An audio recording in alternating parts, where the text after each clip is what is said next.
Tools: 3-in-1 hex key, 3 8-wrench, 1/8 Allen key. Take out the required accessories from the accessory box. Assemble the handle and the handle bracket.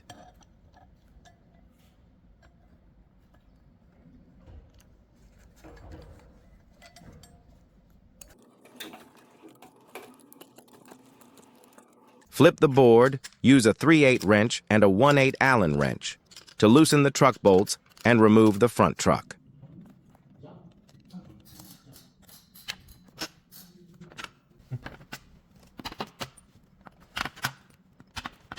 Flip the board again, place the handle base on the board, align with the empty holes and insert the screws.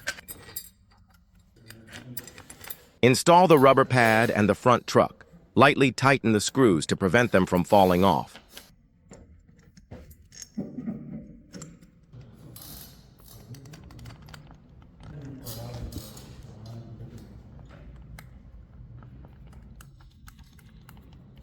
Flip the board and tighten the screws.